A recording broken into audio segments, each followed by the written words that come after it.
Thanks for tuning into the Hidden Tracks podcast. You can find us wherever you find podcasts or listen to music. When you have an opportunity, please give us a 5-star review, write a little note, tell us how we're doing. We really appreciate it. It helps us keep this thing going. If you want to reach out to us, you can find us at Facebook at Hidden Tracks. Instagram is at HiddenTracks99, and if you'd like to send in submissions or talk to us or give us any feedback about what we're doing, our email is myhiddentracks99@gmail.com. Thank you so much again for tuning in, and I hope you enjoy the show.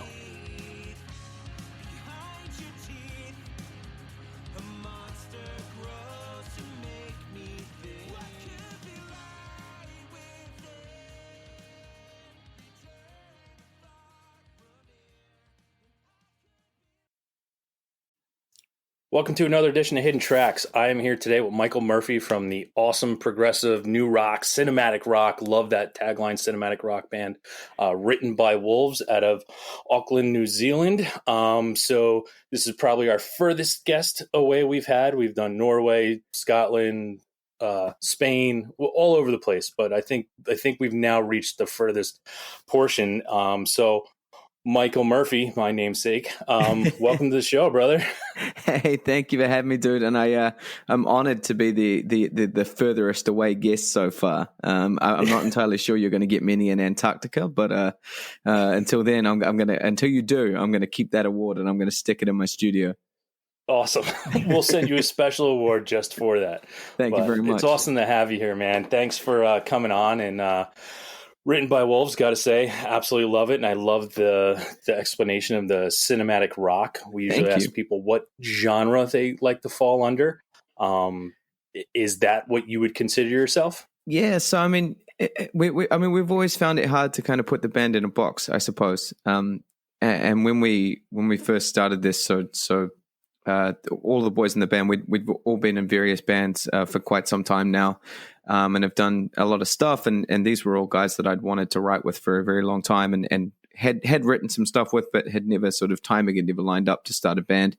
And we basically, when that sort of moment did happen, we sat down and went, look, if we're going to do this, because every time you start a new band, there's so much that goes into it. It becomes your life. It kind of consumes you, kind of takes all parts of your being.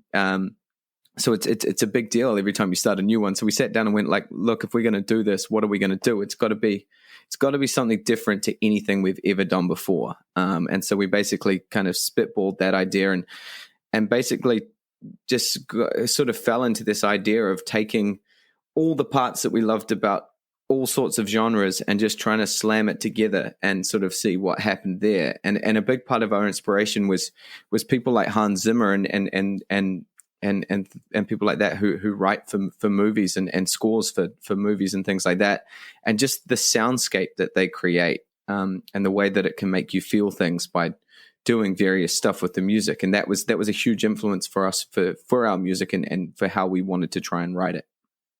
Yeah, and if you listen to it as I have, it does have that grandiose. I don't want to liken it to the arena rock sound, but where it can encompass an entire area, and it does feel like this big dramatic scene in a movie, which is really fucking cool. That's rad, man. That's what it's all about. So just hearing that it has done that to people and that it does give that vibe to people makes me very happy indeed, and also makes me feel like we kind of achieved part of the goal, which is rad to hear. Yeah, and I mean, today was a big day too. I saw on your Twitter that you guys were featured for Amazon's Best Newest Rock that's out there. You guys are on the cover. That's pretty fucking awesome. It's our first playlist cover, man. So like I got the email yesterday from our distributors and sitting in New Zealand, and just kind of almost fell off my chair. It's one of those things, man. It's like, you kind of, I remember getting in the first time we got put in one of the big playlists on Spotify or Apple Music or Amazon, and how exciting that was. And obviously just then sort of from there, the progression is, well, I want to get higher up in the playlist. I want to get the cover of a playlist, and that got sent through. And I just like, it was a real sort of, incredible feeling, and I think often I don't take enough time to kind of celebrate the wins with this band, and I suppose with life in general. It's always like, okay, well, what's the next thing, and you move on. What's the next job? So I think that was a really nice moment to sit back and go. I mean, the just getting this project out has been mammoth, and such a huge year. For the band and for me to sort of make it happen.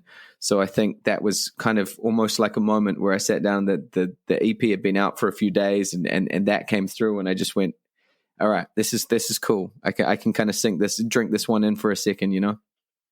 Yeah. And I mean, I definitely want to hit on the EP because I think it's really spectacular, the thought process behind it and what went into it. And, to see the fruits of that too so quickly, because it came out last week, essentially, and for it to just bring you to that, making that cover of a playlist. But the reason why you did it, and for people who are listening that don't know, it's called the COLLAB project.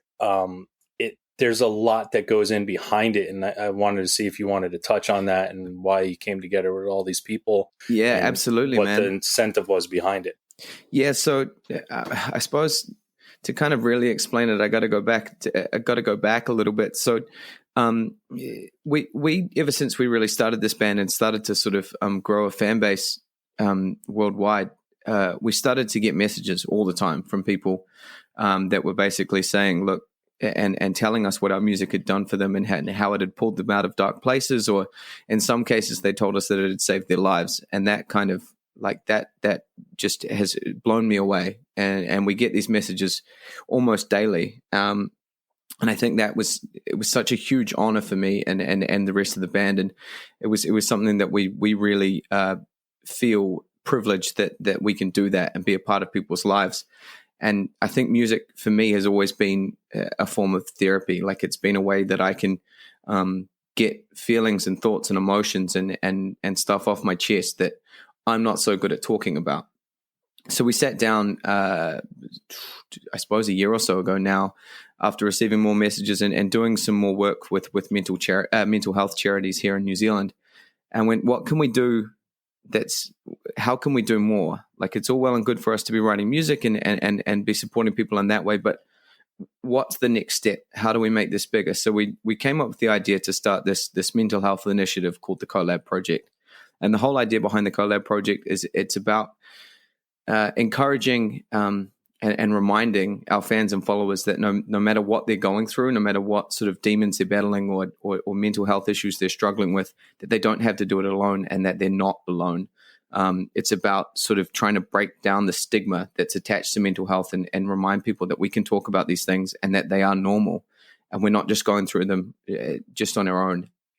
And so we went, all right, well, that's awesome. And how do we do that? How do we get that message out? And how do we sort of use this to support people? So we went, right, well, let's put out an EP. And this EP, the COLLAB project, is the first version of the COLLAB project, essentially. So in the spirit of reaching out to people and talking to people about what you're going through, we went, all right, well, let's throw some Hail Marys out and let's see who we can get to collaborate with us and sort of remind people that, you know, we're not alone. You can do these things together.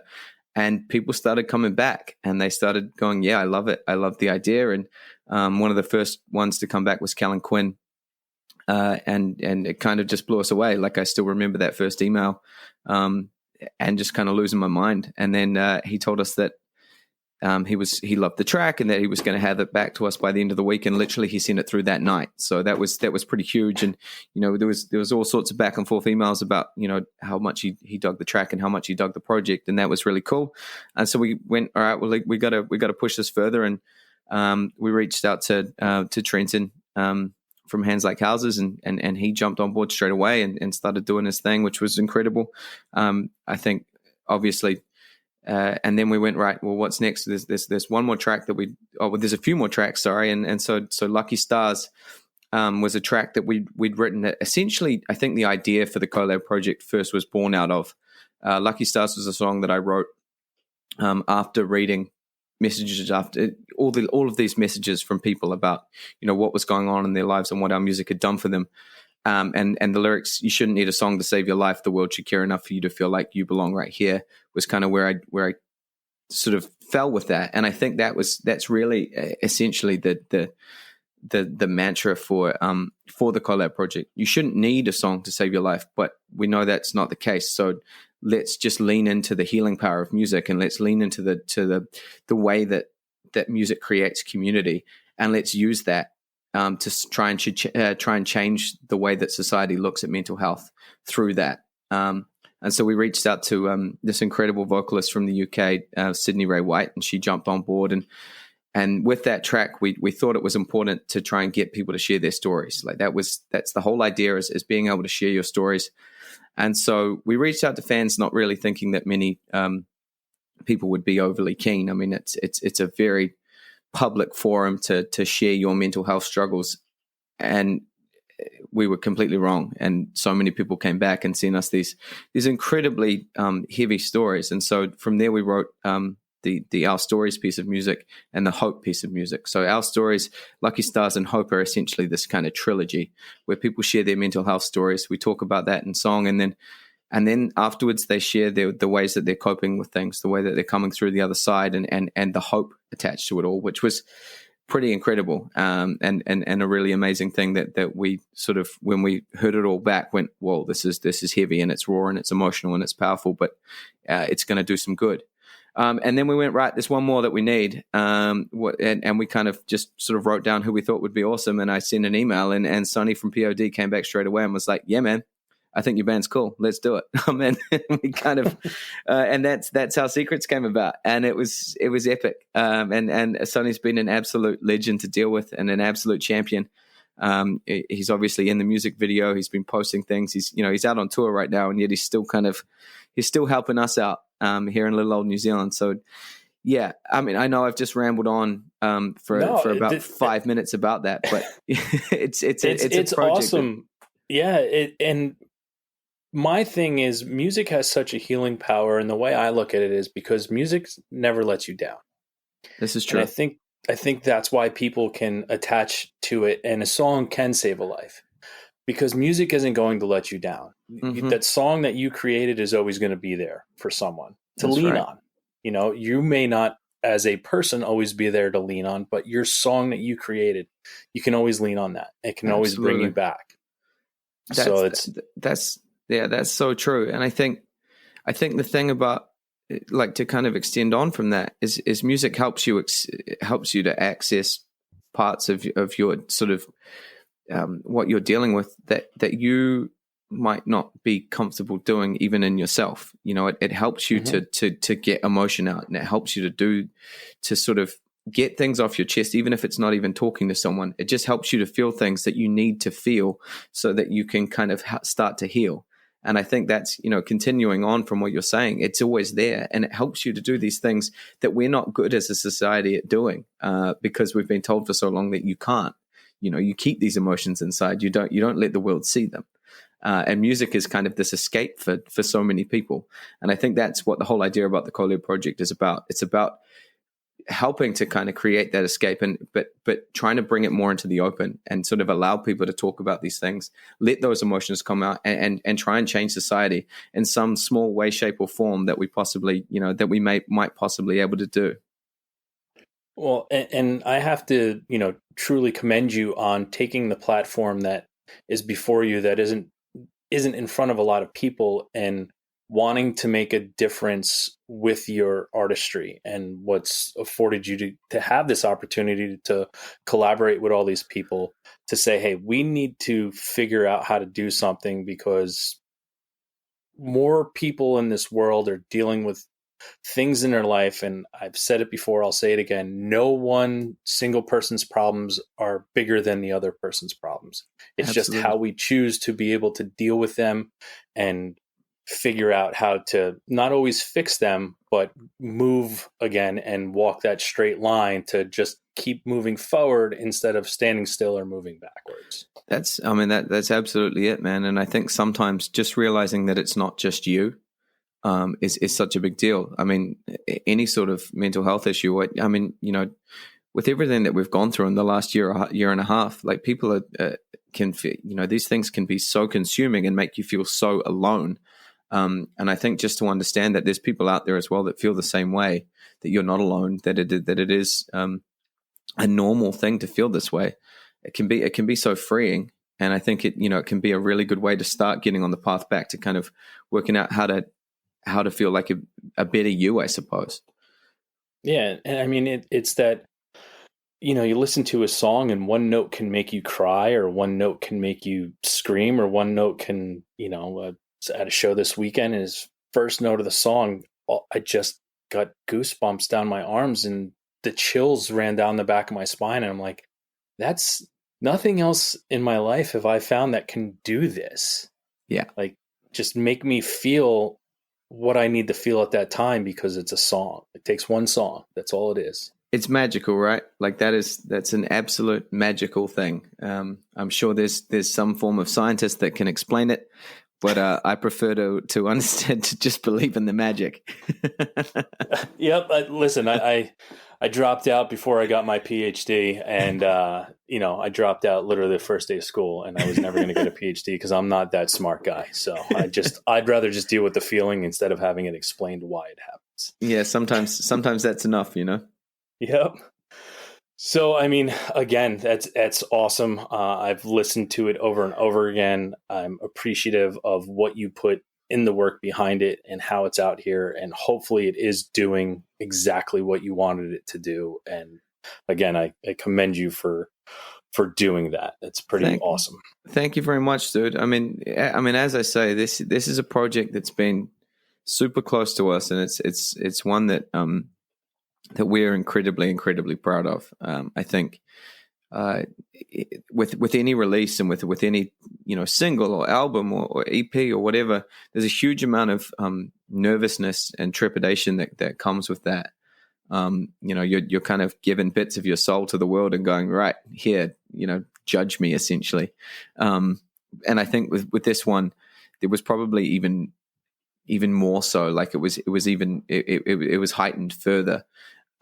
Because of the content and because of what we were trying to do, and because we had all these incredible brave people tell their stories, I felt so protective of it. I felt so protective of them, and I felt so protective of what the world was going to say about it. And I mean, I know we're only sort of 4 or 5 days deep in the release, but the reaction so far has been incredible, and people have kind of understood it, I think, and they've kind of got the idea, and they've kind of understood what we're trying to achieve here. And I think that's been amazing. And that was something that I was really afraid that, may not come across, that people might not understand just what we were trying to achieve here. But it seems that everyone so far has really embraced it and really been excited by that and excited by what we might be able to achieve, collectively here.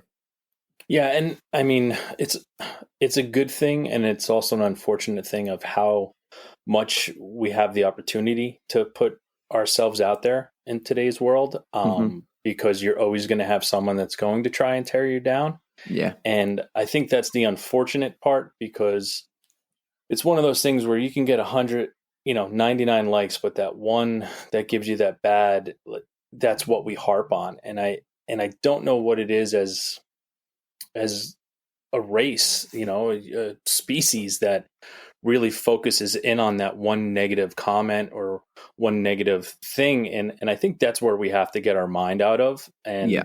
I think it's so hard right now. And hopefully music like this does take away that negativity from that one bad comment out of the 99 that are fantastic. Dude, and like I literally have said that exact quote before in an interview, because it's so true, and it's so like unfortunate and sad. Like you say, like we can drop a video and there will be 100 comments. There'll be 99 incredible ones and one bad one, and you bet your bottom dollar, sure as shit, the one that I'm going to remember is the bad one. And that's, and it just plays round and round, which is so, so unfortunate. Like you say, it's such a broken sort of system, that we've been sort of trained to sort of, how has society got to that? And I think that's where we really, we need to move the ambulance. We need to stop sort of, I think worldwide, like mental health and the way that we look at things, the ambulance isn't at the bottom of the cliff anymore. It like smashed into the cliff, and now we're trying to work out how to put the pieces back together.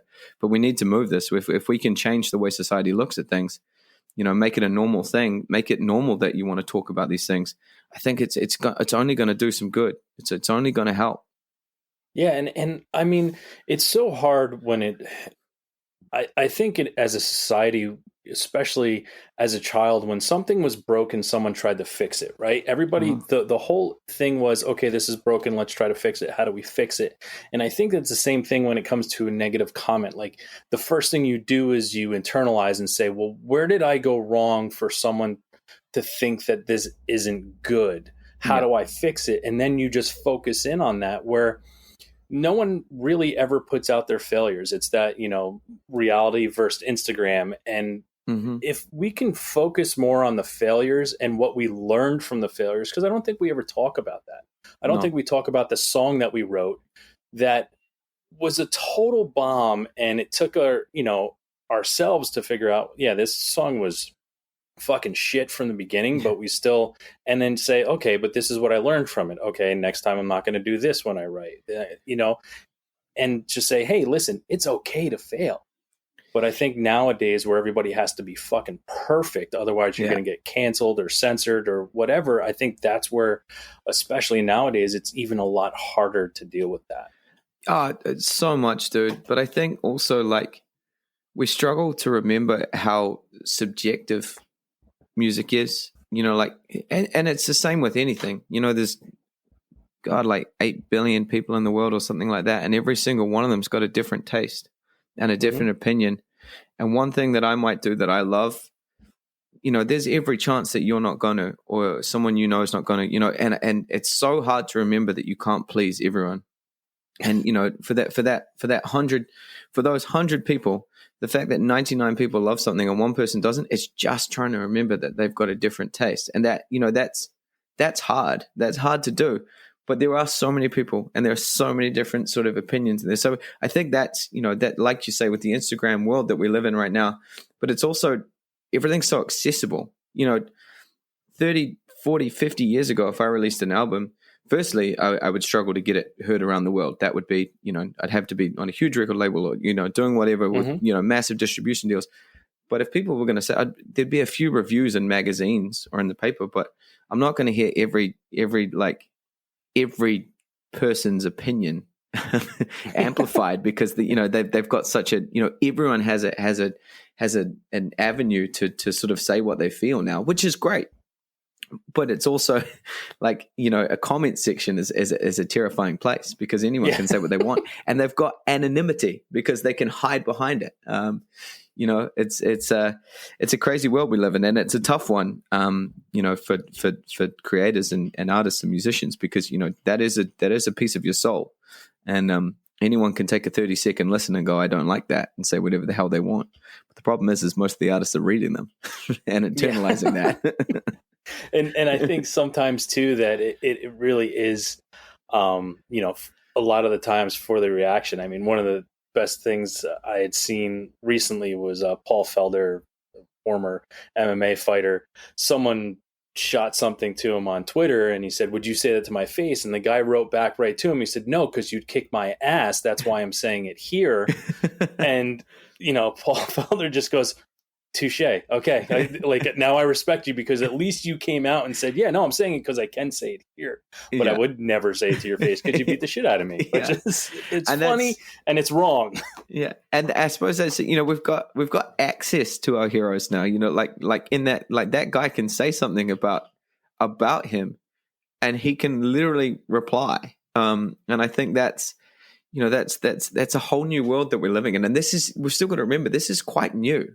This is 10 years ago, you didn't quite have that. You certainly didn't have that, the huge coverage that everyone sort of does on it. There's nearly no one that's not on social media now.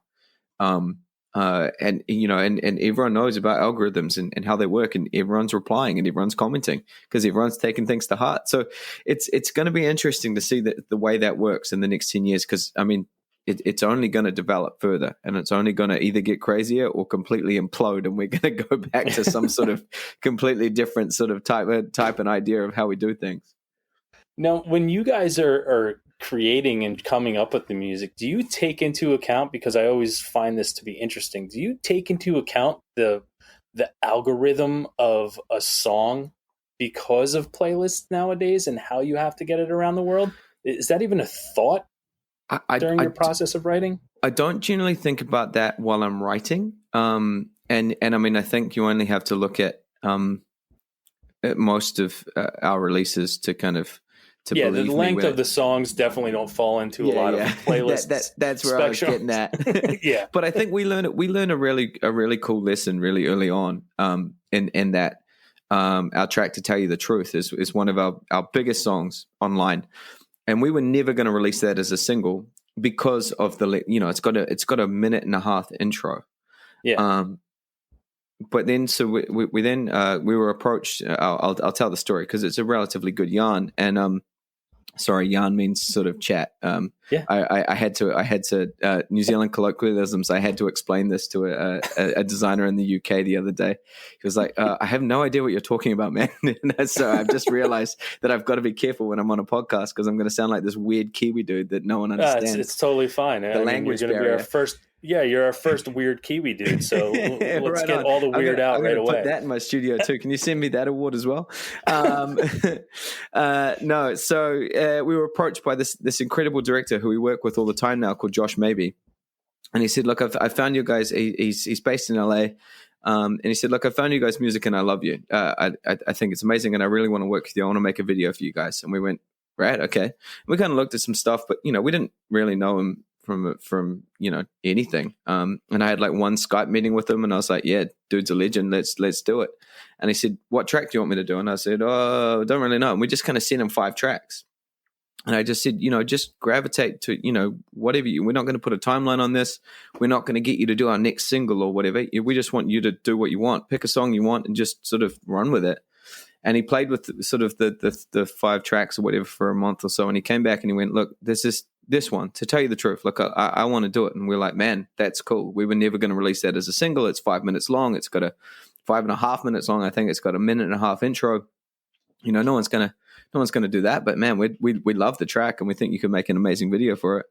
He was like, "Cool, man." And he starts working on it, and it took 6 months or whatever, and comes back and we see this video and go, "Holy crap!" Like it's kind of it tells this story in such an incredible way, and it just took off. It did like a million views in 6 months, and it's done 10 million views on YouTube. It's done X amount of million on Spotify. So without even having a video on Spotify. And I think that taught us quite early on in our career that we're not that band that has to write the radio hits because, we're not getting them played on the radio. We know where our wheelhouse is, especially at the moment. It's on YouTube and it's on Spotify and it's on streaming and Amazon and Apple and things like that. But we also don't have to just play desperately for the playlists. And I think, one of my favorite songs of this latest project of the COLLAB project is "Forever and Always," which features my wife actually. Yeah. And so with the COLLAB project, we were reimagining songs, and this was one that on the Secrets album. It was probably my favorite on the Secrets album. But we never really kind of got round to giving it its own sort of place, like making it a video and things. And it was always a plan to do so. But we kind of moved on and things kind of moved quickly and it just didn't end up happening.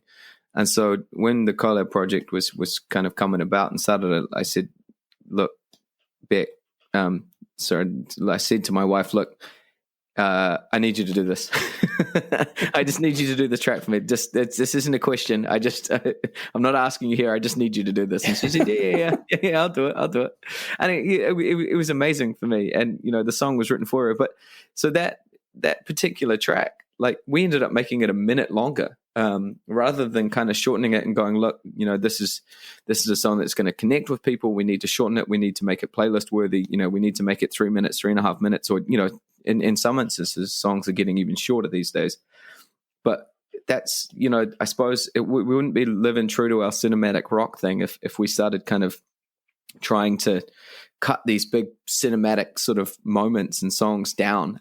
So yeah, we ended up making that track longer, and yeah, it didn't hit the playlist in Spotify, but it's still connecting with people in a way that's amazing. And I think the video, so Josh, who did To Tell You the Truth, did the video for Forever and Always as well. And it's just, for me, it's just this incredible piece of like cinematic brilliance. And I just am so proud of it. But so, yeah, to wrap up my crazy rant there, in an answer to your question, it's not what we think about in the writing process. It is something that crosses our minds. Mm-hmm. And if we do stumble across a song that we've written that is 3 minutes 30 and we're going to release it as a single, it's more like a celebration. Like, oh, yay, we wrote one that's gonna work for the playlist, as opposed to, oh, we can't release that one. And I suppose that's the lessons we've learned, because whilst playlists are incredible and, they're so important and they're kind of a lifeblood for streaming at the moment, we've seen that there is a life outside of them for our songs. If we can make that connection with people, if we can make that connection with our fans, they can exist without that, and that's really, really cool. It's awesome, man. So you've had quite the extraordinary life, and I want to try to dig deep into you personally with your full relationship in life with music.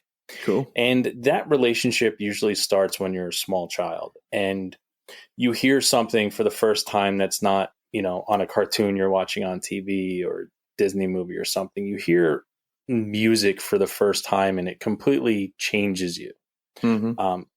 It's one of the things we'll call your first musical memory that wasn't, on a television theme song. Right on. Do you remember what that was, or what band it was, or artist, the first time you heard music that completely changed what you thought music was? Yeah. Look, I think this is such a rad question, and I've got quite a few of these, and I think that's like such a powerful thing about music is that you can have more than one of those, like more than one moment in which music has just floored you and changed your life. But I think I've got this really incredible memory, which I've never, it has always been with me, which I think is amazing, and it's probably my youngest musical memory. I think I can't have been much older than about 4, and it was obviously a long time ago, because if my memory serves me correctly, I'm like sitting in the front seat of the car and I'm going on a road trip with my dad. It's just he and I, and we were off to see my grandparents. And the memory is, I've got my head out the window. We've got Elvis blaring in the car, and I'm just screaming my lungs off as loud as I possibly can along to Elvis, which I think it's this moment of like sheer joy. And there's every chance that this memory happened in a slightly different way, but that's how I remember it, and I've never ever forgotten it, and I'm just gonna keep it that way. And it kind of, it's just this kind of amazing sort of moment of pure joy and like pure release, of just me and my dad having a good time singing along to Elvis. I hope he didn't have his head out the window too, but as far as I remember, it was just me. Yeah, Elvis had played a big role in my life when it came to music too. It was very, as a young child, same thing. I mean, I had my two were the Beach Boys and Elvis were, right on. I remember distinctly hearing that stuff for the first time and just being in awe as a child. And my mother, for Christmas, I had to have been 5 or 6, and I asked for Beach Boys, and she came home with this orange tape, cassette. Wow, right and on. It was the Beach Boys' greatest hits, and I still have it to this day. It doesn't play anymore, but I still have it because it was such a huge moment in my life when it came to music. My parents recently moved house a few years ago, and our old bedrooms had kind of barely been touched since we'd moved out, and we came back, and they'd changed a bit since we were teenagers and things like that. But I went through my old collection of tapes and CDs, and even the tapes, like I'd never got rid of them. and just going through like this like amazing sort of history of your childhood of music was incredible, like Michael Jackson tapes, and like even and I know this isn't like a great musical memory, but like things like Alvin and the Chipmunks, like I remember like that show being one that like kind of showed you pop music and was like, okay, it's been sung by a chipmunk, but and now my 5-year-old, I've got a 5-year-old son, and he loves it too for the same reason, because it's about music and it's got the same sort of thing. The hooks are still there. It's just a squeaky hook. Yeah, that's right. They've just made it really hard to listen to for adults. Yeah. But no, I mean, I think, and that's it, man. It's, I've got memories running up and down the street. I got given I can't play the guitar now, but about that sort of 4 age, I got given a guitar and a microphone with a stand, and I used to take it with me everywhere. My parents used to apparently just we'd go into town and I'd be running up and down the street with this guitar, like kind of singing at the top of my lungs. So they can't have, they must have been pretty embarrassed by me at most times. But I think, it obviously fostered this pretty amazing sort of sense of music in me, which I love. And, those memories, like you say, are just so important. Yeah, and I mean, if it starts there with Elvis and your dad driving down the road, I mean, you can almost envision it. You can make that music video in your head, and that's what memories are awesome for. That's right. Making that music video to the song you're listening to. And as you progress and you grow older and you get to have this opportunity to start searching out music on your own and find stuff, do you remember what it was like to search out a band that you maybe other people may not have heard, or you found on your own and you took ownership of it right away, that like, this is my band? Yeah, so many times. I remember like it was quite a big deal getting CDs when I sort of was in my early teens. They cost a lot of money, so it was a big deal. So you had to make your choices right. And I remember, because you're committed. You once you spend that money, that's right. All you got for a while. No chance. There's no Spotify where you go, take it or leave it. I'll go to the next one. But it was like, you weren't getting what that was your listening for the next few months. So you had to get it right. But I mean, and I think there's a I remember the first time I got a Nirvana tape, and I think that was from like a friend's brother. Like I taped his Nirvana tape. But I remember the first time I got, I went to like a country school, like a younger school. And I remember the first time I got Slipknot's first album, and the first time I got Seven Dust Home. And they were like two bands that people hadn't started really listening to where I came from yet. And I just remember going, this is amazing. Like I'm all about, I got those two at the exact same time. And I think there was maybe a Limp Bizkit album with it. I got 3 at once, and most people already knew Limp Bizkit, but they hadn't quite got into where I was. They hadn't quite, I'm not saying I was ahead of the times because I just lived in a small town in New Zealand. But I got a Slipknot album and a Seven Dust album before anyone else. And Seven Dust never really took off where I was, but I had them. I had this album and it was incredible. Yeah, it's kind of those sorts of memories which mean you never forget an album, and it's always amazing to go back to. I've got a few of those that I still go back to when I'm all of a sudden a teenager again. So Long Astoria by the Ataris. I put that on sometimes when I'm like driving by myself, and I just kind of become a teenager again. It's incredible. I love it. Yeah, it brings you back to that. That's why I've stated this from the beginning of starting the show, and how music is such a huge, amazing thing, that it really is the closest thing in humanity that we have to a time machine. That's right, man. You listen to a song, it brings you right back to the first time you put the cassette or the CD in your car when you were driving down the road or leaving the record store, and you have that visceral feeling again of holy shit, this is it. And it's and you are literally back in that moment doing that exact same thing. Yeah, no, that's an incredible thought, and an incredible sort of just, we've spoken a lot today about the power of music and the healing properties and the things that it can do, but there's not really anything else in life that you can do that can do that to you, right? Yeah.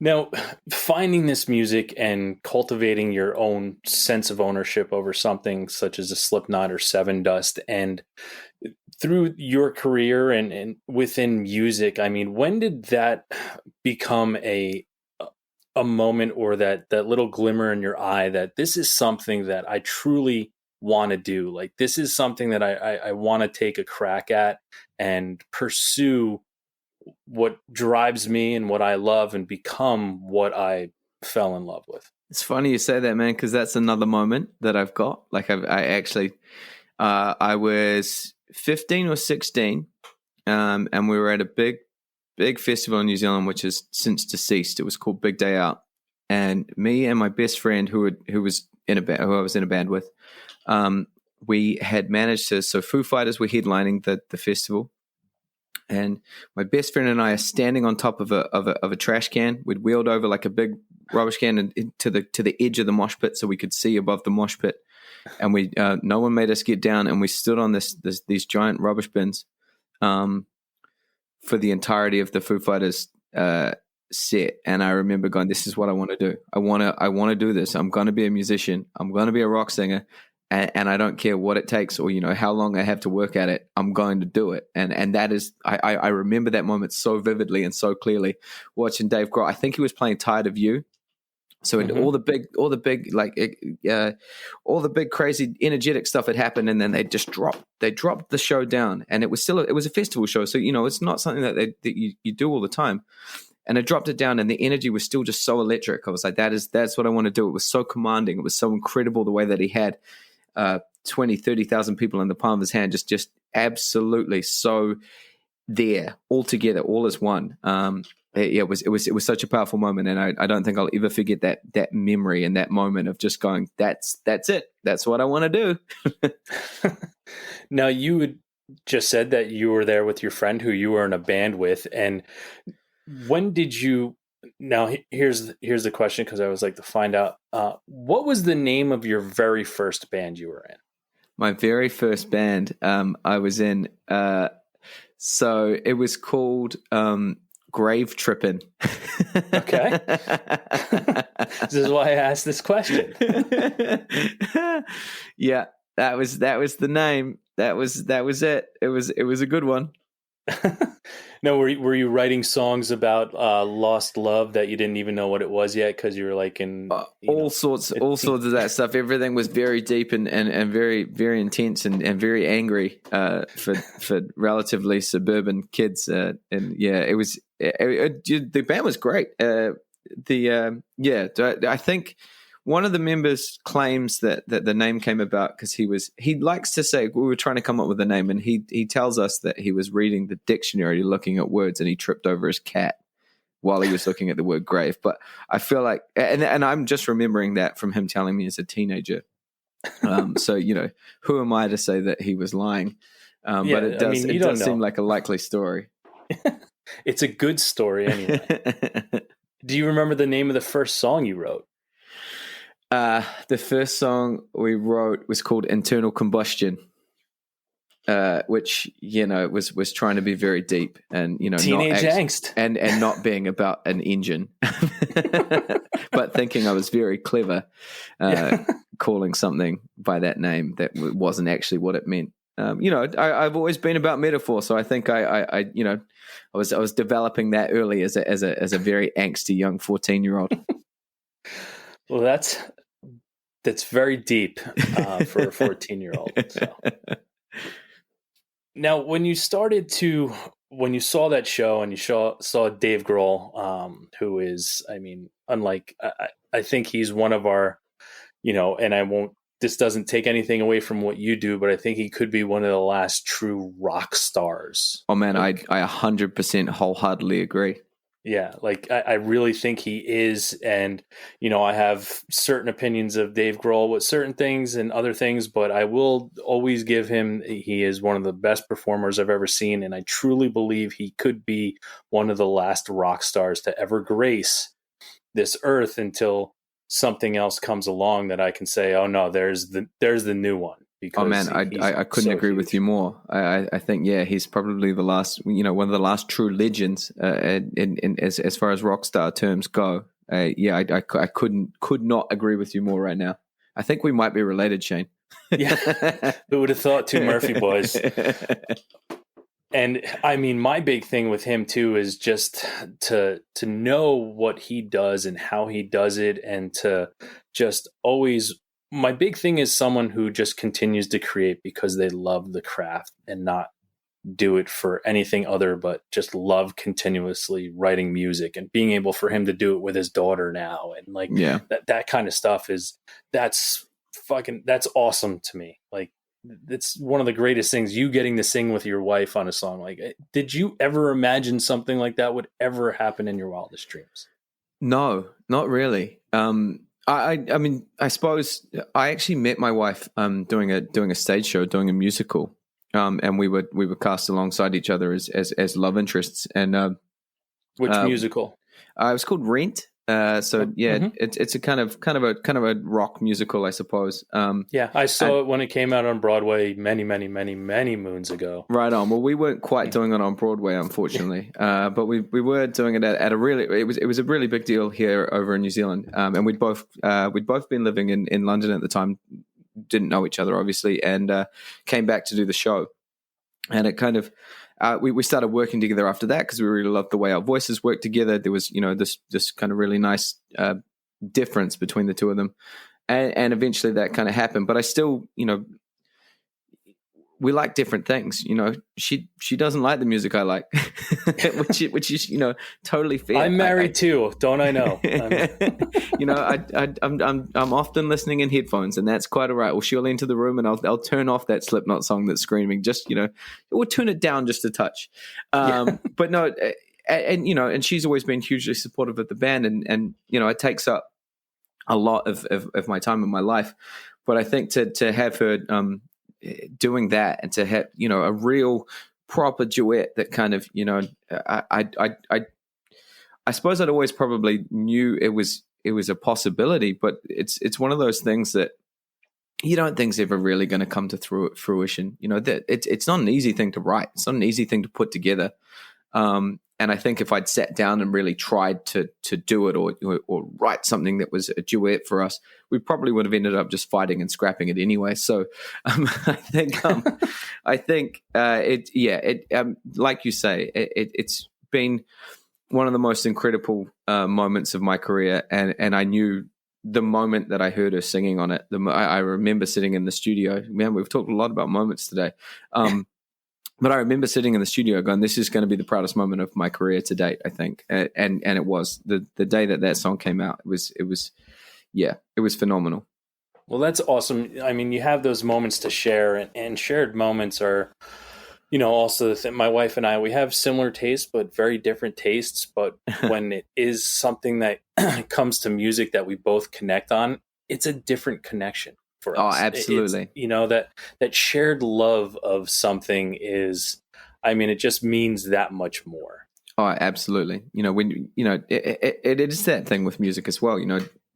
It's so personal and it's so intricate, but that feeling when you share it, that feeling of being in a concert venue with however many strangers and people that you love as well, all having that shared experience because you are so connected in this one at this one focal point is such a powerful thing. And I think just sharing music between two people can be absolutely incredible. Well, and it's the stories too, and it's what brings you and I together from other continents, and being able to discuss something that is. I think music is very personal to everyone, and everyone takes ownerships of other people's songs and material, but it is such a universal language. It is the universal language that we have throughout the world, that you can go to Japan and have a stadium full of people that don't speak a lick of English and could be screaming your songs at the top of their lungs back to you. That's power. That is power. That's you're dead right. You are absolutely dead right. I think no matter what language having someone sing your song back to you, having someone sing your words back to you is a really mind-blowing moment. I think, for any musician or anyone who's sort of written anything, to hear someone sort of in that moment, to be able to sort of yell that back to you is a really indescribable experience, I think.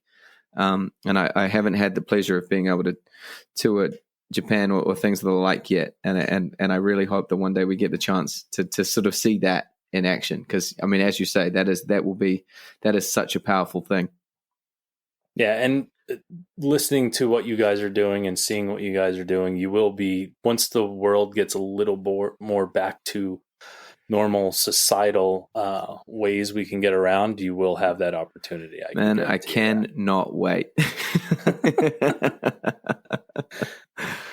Now, if someone had never heard of the band Written by Wolves somewhere, what song would you play for them if you walked up to them and said, "No, I'm in a band Written by Wolves," and they say, "Well, I've never heard of you"? What song of yours would you play for them that would best describe or encapsulate what the band is, so they can say, "Okay, I get it"? Man, that is a very, very good question. And I think, I'm not going to ask any follow-up questions to try and sort of work my answer out. But I would like to say Forever and Always. I would really like to say that, because obviously that's my favorite, and I think, you often show. But I think the song that probably encapsulates us best is probably To Tell You the Truth, which I kind of always felt like with Forever and Always, I topped To Tell You the Truth. Not that it's a competition, but I think whenever you do something that's got some sort of success attached to it, you kind of chase that a little bit. But I think that song encapsulates the spirit of what we're trying to do. It's got all sorts of elements in it that what we've always tried to create. It probably doesn't quite encapsulate the heavy side of what we do, but I think. Yeah, I mean, and that's where my follow-up questions would be, what kind of musical taste does this person have? Because we've got a few cards up our sleeves here. But no, I think I'd probably go To Tell You the Truth, to be honest. Okay. Listen, and that is the thing. And it's always follow-up questions, because you don't want to disappoint the person with the song that you would pick for them. No. Right?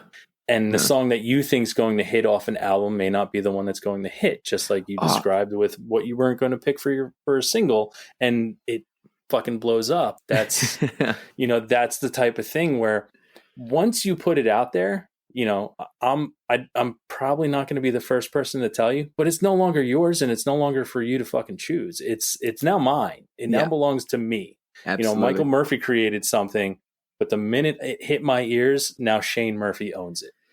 And that is one of the most powerful things about music. It doesn't matter what it means to me when I write it. And it might mean a shitload to me. And it might have done some incredible things for me, just getting that off my chest or anything like that. But the fact that you can hear it and it'll immediately mean something completely different to you. It could be the moment that you were in at that particular point. It could be the fact that you were watching a dope sunrise with your wife. It could be anything. But that song will immediately mean something completely different to you than it does to me. And I think the fact that we can have that many different meanings of one particular thing all coexisting at once, I think, that's just another way in which we can talk about the power of music right now. Yeah. And I mean, it is really one of those things that I wish there was more opportunities for people to tell an artist, what it truly is and what it means to them. And you had that opportunity to have people write into you and tell you how much, and to take that and foster it into a project and a passion project of, the COLLAB project and Secrets, and just being able to do that. I don't think that enough people do reach out and tell them that they took ownership of something from someone and say, this is exactly how much it meant. Because again, it's that you're trying to fight off that one comment and, not taking ownership of the 99 great ones. So I think, and from my perspective, it's such a magical thing to hear. It's such an incredible thing to read. Like when people tell you just what something means to them. I think, we all probably want to go through life and sort of think that we've, made some sort of difference or done something. And I think for me, my music is so important to me, and the things that I write are so important to me. So whenever I hear that it means something to someone else as well, it's just, I kind of can't really describe how that feels. It's very powerful, and it's pretty incredible. Now, do you have an artist that does that for you? Someone that doesn't let you down, or as I'll phrase it as a Rolling Stone question, favorite band. But do you have an artist that does that for you, that never lets you down, that is someone that you constantly go back to just love what they do and use it in your life? And I have like 3 that are my constant, that I always go to no matter what they do. I'm always going to listen to it. I'm always going to buy it, but it's just something that I always go to. Man, I think I've probably had hundreds of them over the years. I have 189 as of today. Tomorrow will probably be 192, and it'll continue to grow. But I have my 3 constants that are always up top. There's always going to be that, right? For me right now, my constant that I just, there's nothing that I dislike is Bring Me the Horizon. And I know there's all sorts of people out there that dislike and will disagree with me, and I don't give a fuck. Man, I think everything that they are doing right now is just, it's so progressive, and it's such an incredible way of, I just love the idea that you can reinvent yourself, and I think that's so important. I think for so long as music fans, we've attached ourselves to perhaps a certain sound for a band or a certain thing that a band does. But I think we're in this day and age now where we've kind of realized that there's no rules, and we can rip that rule book up. And every time Bring Me release a song, they literally just take the rule book and go, all right, what haven't we done yet? Let's fucking try something different. And I think that's really inspiring for me. It's really inspiring for me and for the rest of my band.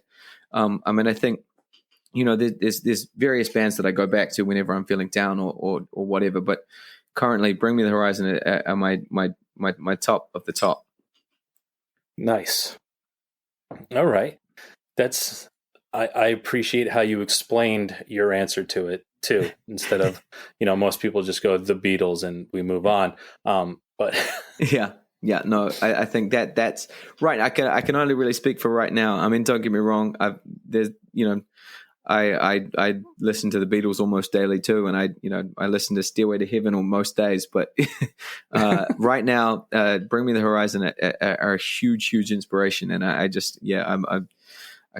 love it. I love it. That's awesome. Now, you spoke about when you saw Dave Grohl and it changed your life and how you wanted to pursue music. And then, I'm an American, so I don't know what happens on the other side of the world, but I know it exists. So, I mean, what was your first concert? Was it was it a local band in, a coffee shop or, fire hall somewhere? Do you remember your first live concert you got to see? So look, I grew up in a really small town, called Topor, which probably, I think even now there's only like 20,000 people live in it. And it was smaller then, obviously. So we didn't get a lot of concerts. We used to travel a lot for sort of the bigger festival stuff. And, I was in a band, so all the rest of the guys would kind of, convince our parents to, someone to drive us to the nearest city or to the nearest thing. I mean, we had some incredible things. There was a schools tour that happened when we were at school, and bigger bands at the time would come through town and play with bands that had sort of won like a high school band competition that went through the country in their area. And so we got to play some really cool shows in bars when we were only like 14 and 15, and we got to play in these bars with bands that were really breaking it in New Zealand at the time. There was one particular band called Stereogram, which did some amazing things. It signed to Capitol 10 or so years ago and did some amazing stuff and won a Grammy for one of their videos and things like that. But I think I remember going to a festival when I was probably about 14 or so in Hamilton. It's a city close to my hometown, and I pretty sure Good Charlotte were headlining, and I don't think I'll ever forget that too. Like being in a mosh pit and kind of seeing that and feeling that energy and just going, whoa, this is mind blowing. That was pretty huge. Cool. Good Charlotte, huh? Man, that's the first mention in a year of the show that Good Charlotte came up. Dude, I am not. I don't care what anyone says. I love Good Charlotte. I love the Madden Brothers. I think that's dope. They were a part of my teenage years that I am never going to be ashamed or upset to talk about, because man, I love me some Good Charlotte, and I'll still go back and listen to it all the time. And as I say, once again, I'm a teenager again when I do. Yeah. I totally get it. I totally get it. So let's talk some impending doom in this world. This is my end of world question. So you're standing there and you know that you have 5 minutes left to live because a meteor is coming to the earth and we're all going to perish. But you have to listen to one song before it ends. What song would you listen to? We've only got 5 minutes, you say? Yeah, only 5 minutes, so some of yours are out. Shit. Well, I can't pick Stairway to Heaven because that's 8. I wouldn't even get to the heavy bit. My Stairway to Heaven was like, so my mom, when I was at high school, my mom used to put Stairway to Heaven on to wake me up, because I knew that. So she'd like sneak into my room in the morning before school and would put the CD and skip through to Stairway to Heaven and put it on, because I knew then I had 8 minutes before I had to get out of bed. It's like the perfect alarm clock, because it starts all chilled and then it builds up and you're like ready to go by the end of it. But that's amazing. That's a great story. How do you not lead with that when I ask you about musical memories? How do you not lead with that? That's great. Well, it wasn't the first one, but it's a pretty important one. Yeah, like I really like my mom's pretty special, and that was pretty badass way of working out how to get a teenage boy that never ever wanted to get out of bed. Yeah, Stairway to Heaven was my alarm clock. It was dope. But yeah, I can't obviously listen to that because I wouldn't get the whole thing, and then I'd die like unfulfilled. Yes. Could you imagine a meteor coming and you've only heard 5 minutes of an 8-minute song? Be like, no, hold on, meteor. I need you to just chill out for a fucking second, all right? I got 3 minutes left. Do you understand what I'm listening to right now? I've got 3 minutes left of this fucking song, all right? Just let me have a. How long's Let It Be? Let It Be would be nice. Like, I reckon that would be a nice introspective way to kind of to end things. Like, bear with me. Love that. That was my first solo on stage. Was Let It Be. Oh, dope. I'm just gonna. I don't know exactly how long Let It Be is. I mean, I'm a huge Beatles fan. My second son is called Harrison because I love George Harrison. 4 minutes and 3 seconds. Right, yeah. I'm listening to Let It Be, and then I've got 1 minute to kill. So then maybe I'll just like kind of. I wonder if there's like an extended video. Maybe I'll just start singing it or something. Yeah, I mean, it's going to take you a second to find it on your phone, right? This is true. It took me at least 30 seconds to find it just then of like dead air. So yeah, I apologize for that. Yeah, I might try Let It Be. You put me on the spot, and I'm going with Let It Be. I'm getting introspective, and I'm when I'm finding myself in times of trouble, Mother Mary's coming to me. I think that's going to be a good time. See, there it is. And I mean, there you have it. I mean, mine is I would be scrolling the entire time to find the perfect song to end my life with, but I'm going to end up with a 1 minute song because I've scrolled for 4 of them. Yeah. But so listen, this has been absolutely amazing. I don't want to keep you. We do have a time difference here. This has been fucking awesome for me to have you on here. I've really enjoyed our time together. I just don't like to take too much of the time of my guests. I've loved it. I could talk to you forever. This has been absolutely spectacular for me. Thank you very much. The feeling is mutual. So what I want to do is right now we have our weekly 3 segments. So I don't know if you want to take the time to start scrolling to find out 3 things you're listening to right now that you'd like people to check out. I mean, anything you're listening to. I mean, it doesn't matter if it's another podcast or if it's an audiobook or music. I stick strictly to music unless I find, this crazy podcast that I binge podcast all week. But, if there's 3 things you're listening to right now that you'd like people to check out, I'd love to give you an opportunity to let people know what you're listening to. Dude, that is That's a really cool question, and it's funny that you should say that. So, I mean, I've got two kids, so I don't really get a chance to listen to podcasts because my life is hectic. Because we're actually currently back in lockdown in New Zealand, so we're in just today we went to what's called level 3, which basically means we can't do shit, but we can get coffee, we can get takeaway coffee, and we can get like takeaways delivered. But three things that I am listening to right now. So I was leading to something there. I made a playlist the other day because I started skateboarding again because I needed to do something, and my kids love to ride their scooters, and I got sick of like just watching them ride their scooters. And so I made this playlist of like that I've been planning on making forever, of like just everything that I've ever loved, like every track that, like I basically wanted to make that playlist that you never skip a song, that you put it on shuffle, and like bang, the next one. You're creating your own perfect album. You're creating your own, Abbey Road or Rubber Soul. I'll tell you how long it is now. It's 14 hours and 15 minutes long, which is pretty dope.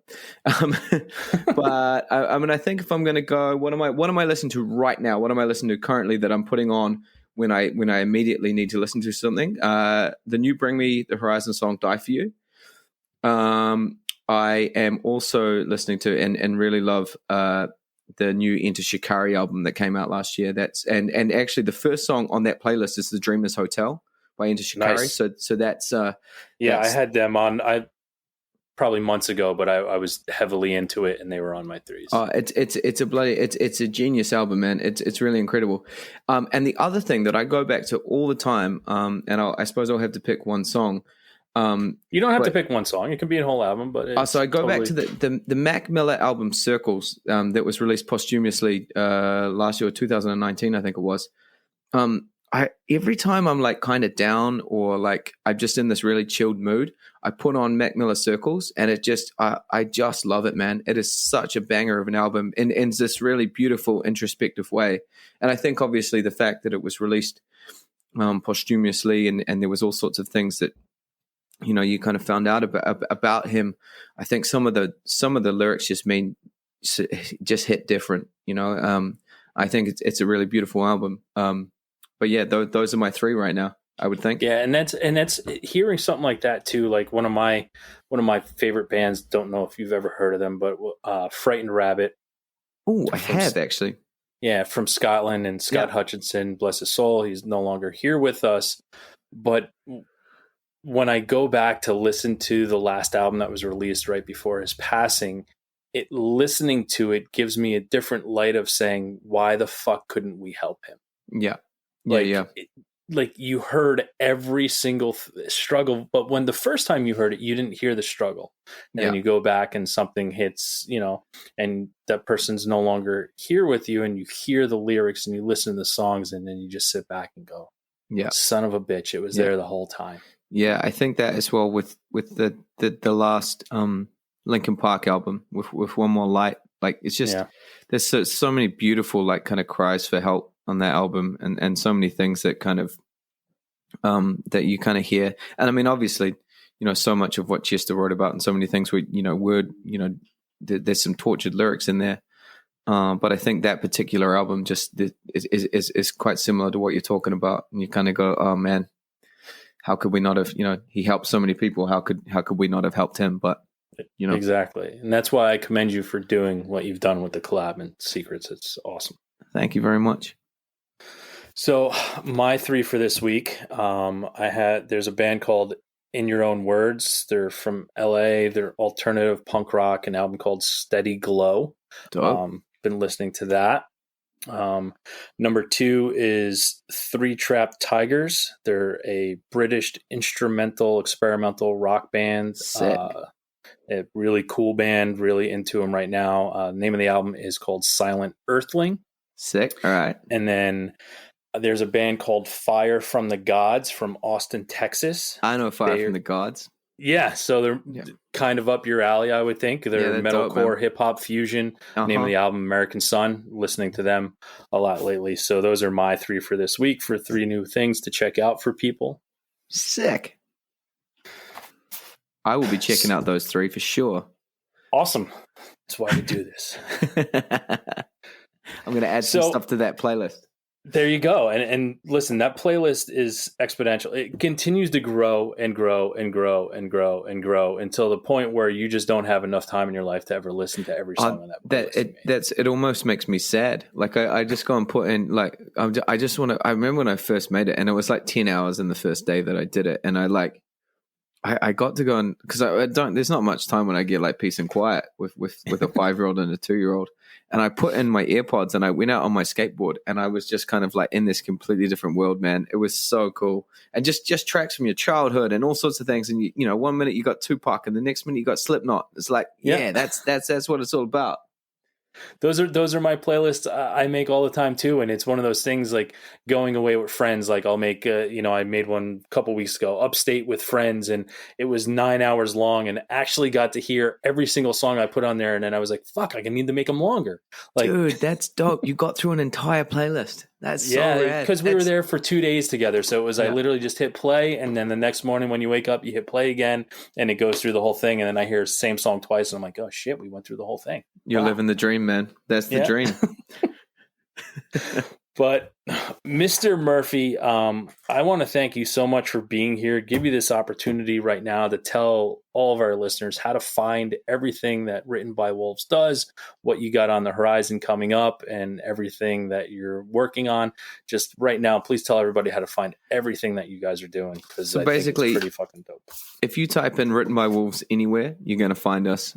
In my extensive searches so far, I've found that no one else has got that name. So if you type in Written by Wolves, you're going to find us on Facebook. You're going to find us on Insta. You're going to find us on Twitter. You're going to find us on Spotify. You're going to find us on anything that you might use for music. No matter where you are in the world, I think you'll be able to find us. And obviously, as we've been saying, if you've listened to one iota of this, we've just released an EP called the COLLAB Project.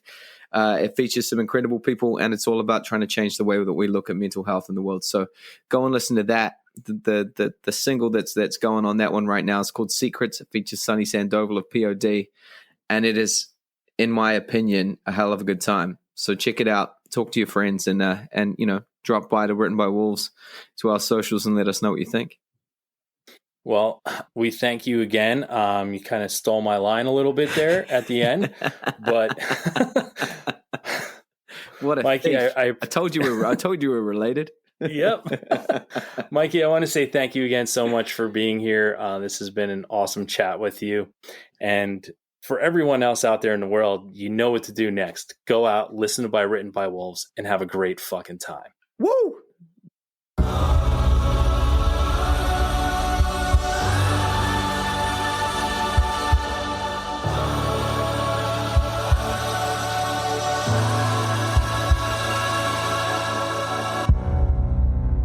Tell me it's alright, that everything's okay, but I can see there's something more that you don't want to say. It's written in your eyes, well, I can see you're scared. For some reason I can't find the words to take away your fear. And somehow in this moment, the world catches a light, and all I see is fire reflected in your eyes. And in this very moment, there's only me and you. Let it burn around us and watch the world undo. If this is the end of the world, then I wanna spend it with you. There is not a single thing that I would rather do than kiss you and tell you I love you, and watch it all go up in flames. Well, take my hand, don't say goodbye, forever and always. Sometimes it's suffocating, you can't come up for air, but all it takes is a moment, and that can disappear. I know I can be vacant, and at times I'm just not there, but I promise you I'm trying, and this is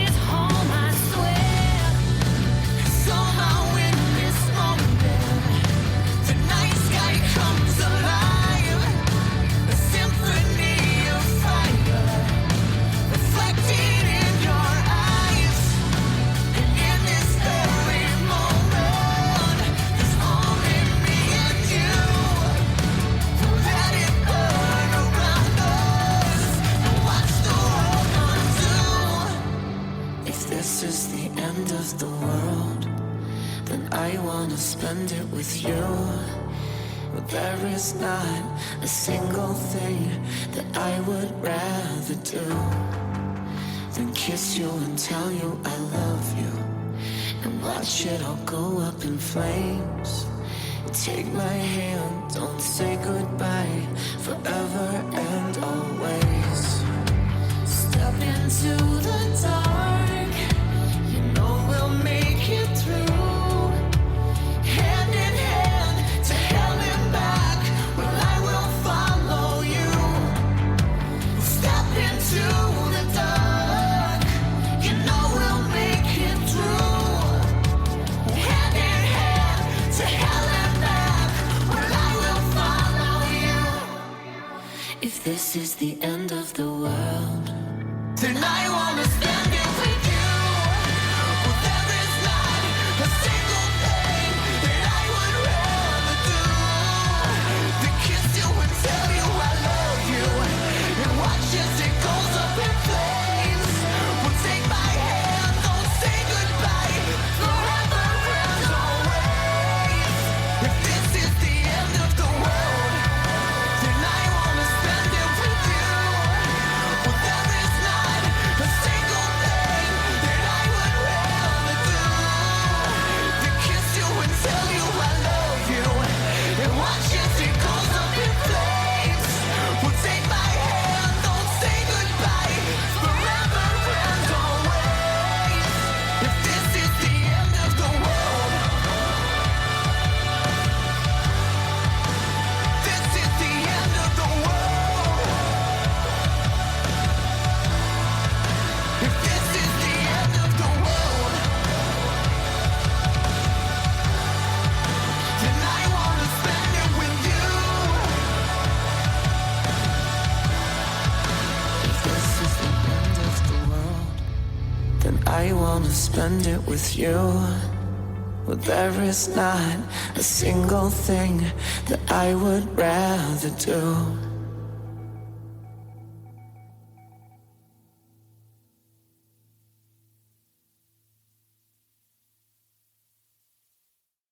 Thanks again for tuning into the Hidden Tracks podcast.